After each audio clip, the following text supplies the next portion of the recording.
The next topic that we will study is condition of concurrency of three lines. What does this tell you? Suppose we have three lines. First line, and then there is a second line which is intersecting the first line. And if we somehow find that there is a third line which is passing through the point of intersection of the previous two lines. Let's say this is line 1, this is line 2, and if there is a line L3 which is also passing through the point of intersection of the first two lines, then these three lines will be called concurrent lines. So obviously two lines can intersect. Now the third line may or may not pass through their point of intersection. The third line might pass through like this. Therefore this third line is not passing through this point. Therefore these three lines are not concurrent. Lines will be called concurrent only when three or more lines pass through the same point. That is, three lines are said to be concurrent,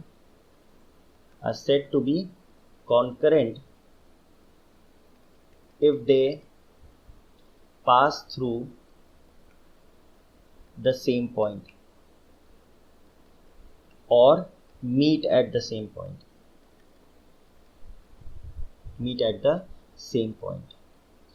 It simply means that if we have two lines and we can obviously find out the point of intersection of the lines, and if that point of intersection satisfies the third equation, then the lines will be proved to be concurrent. That is the point of intersection of any two lines, if satisfies the equation of the third line, then the lines are said to be concurrent.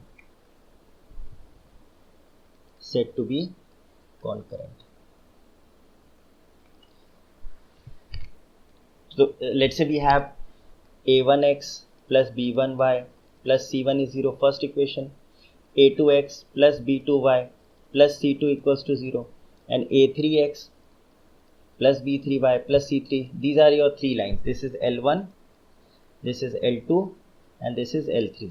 Now these lines will be called concurrent if they pass through the same point. That is step 1. If it is said that they are concurrent, then what we will do? We will solve any two equations simultaneously. And step 2,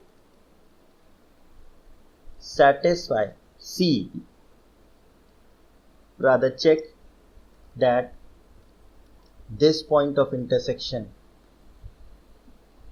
satisfies the third equation, satisfies the equation of the third line. Now if we want to find whether these three lines are concurrent, we'll do the same process. We'll solve any two equations simultaneously and put those coordinates in the third equation. If the coordinates satisfy that equation, then the lines are concurrent. Otherwise the lines are not concurrent. Another way of representing this is using determinants. That is a1, b1, c1, a2, b2, c2, a3, b3, c3. If this determinant value comes out to be 0, what is a1? Coefficient of x. What is b1? Coefficient of y. What is c1? Coefficient, or rather the constant part. Similarly, a2, b2, c2, a3, b3, c3. Make sure all the terms are on one side before you find a1, b1, c1, a2, b2, c2, and a3, b3, c3.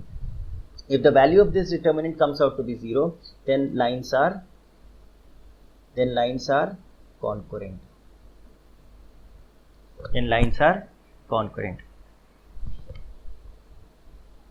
But vice versa is not true. That is, if you find that there are three lines and their determinant is 0, then it is not necessary that the lines are concurrent. Vice versa is not true. If the lines are concurrent, then this determinant value will be 0. But if determinant value of three lines is 0, it is not necessary that the lines are concurrent. because the value of the determinant can be 0 even if the lines are not concurrent. But if the lines are concurrent, this determinant value will always be 0.